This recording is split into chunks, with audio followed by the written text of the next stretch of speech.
NCERT पाठ्य पुस्तक का 70वां क्वेश्चन देखिए। 1 मीटर छड़ के केंद्र के नीचे क्षूर धार रखने पर वह इस पर संतुलित हो जाती है जब दो सिक्के जिनमें प्रत्येक का द्रव्यमान 5 ग्राम है 12 सेंटीमीटर के चिन्ह पर एक के ऊपर एक रखे जाते हैं तो छड़ 45 सेंटीमीटर चिन्ह पर संतुलित हो जाती है।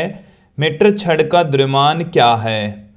देखिए हमें इस क्वेश्चन के अंदर बता रखा है कि 1 मीटर लंबी छड़ है और यदि जैसे मैं यहाँ पर कंसीडर कर लूँ कि ये हमारे पास में 1 मीटर छड़ है और इसका जो द्रव्यमान है वो एक समान रूप से यदि वितरित है तो इसके बीचों बीच में एक क्षूर धार यदि हम इस तरीके से रख दें तो ये जो छड़ है वो संतुलित अवस्था में रहेगी, अर्थात इसका इस डायरेक्शन में लगने वाला आघूर्ण इस डायरेक्शन में लगने वाले आघूर्ण को निरस्त कर देगा, ये घूर्णन गति नहीं करेगी, संतुलित स्थिति में रहेगी।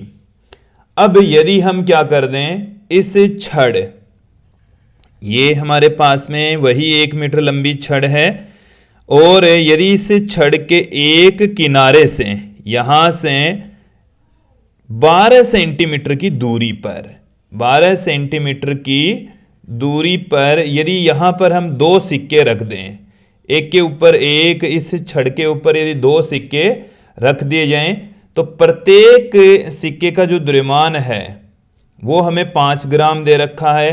तो आप यहां पर कितना द्रव्यमान रख रहे हैं? प्रत्येक सिक्के का जो द्रव्यमान है वो हमें है दे रखा है 5 ग्राम और कुल सिक्कों का कुल द्रव्यमान कितना हो जाएगा? यहां पर दो सिक्के रखे जा रहे हैं 10 ग्राम हो जाएगा। तो 10 ग्राम हम यहां पर रख रहे हैं तो 10 ग्राम यहां पर रखा जा रहा है। अब हमें तो इसके ऊपर इधर की ओर नीचे की ओर गुरुत्वीय बल लगेगा 10, ये तो द्रव्यमान है, इंटू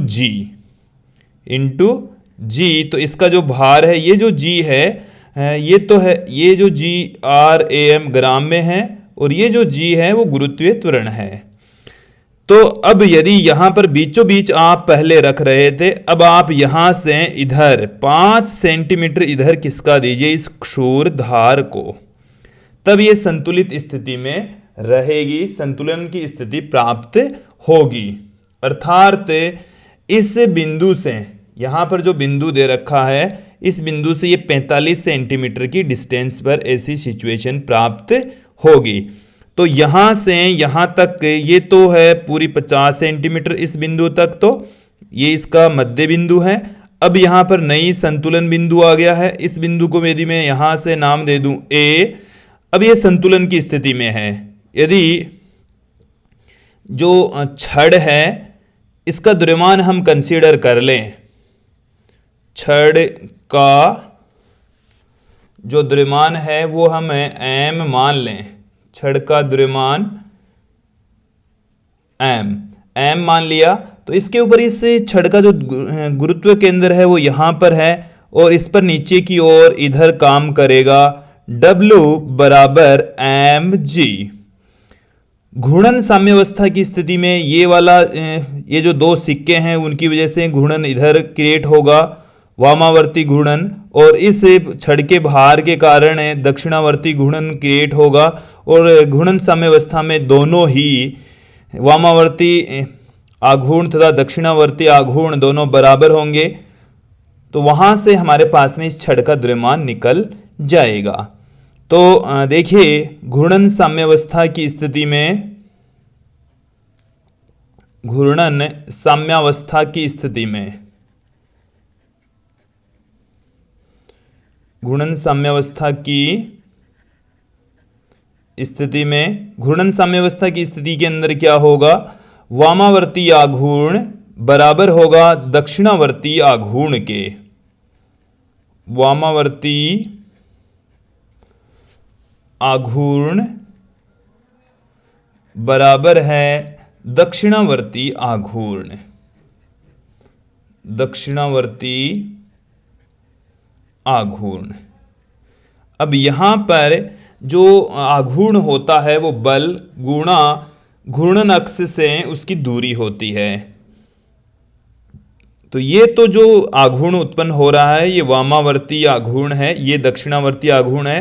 तो ये तो यहां पर लग रहा है W 10G लग रहा है।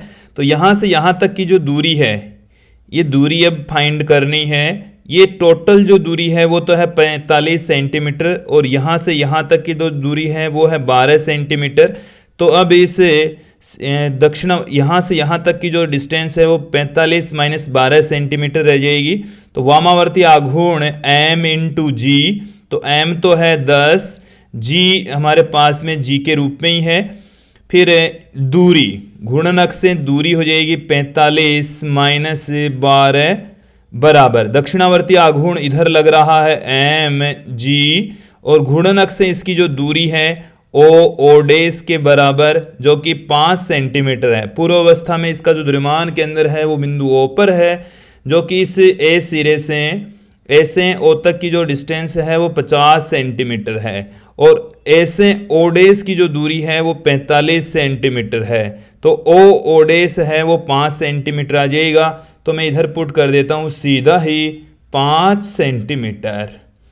तो देखिए G से G कैंसिल हो गया, 10, 45 में से 12 निकालेंगे तो 33 रह गया, बराबर m इंटू 5 से इसको कैंसिल आउट कर देंगे तो m बराबर आ गया 2 गुणा में 33 बराबर 66। और ये जो द्रव्यमान है, यहाँ पर हमने सिक्कों का द्रव्यमान ग्राम में लिया, तो ये जो द्रव्यमान आएगा वो ग्राम में आएगा। अर्थात जो हमने 1 मीटर लंबी छड़ ली है वो उसका द्रव्यमान है वो 66 ग्राम होगा।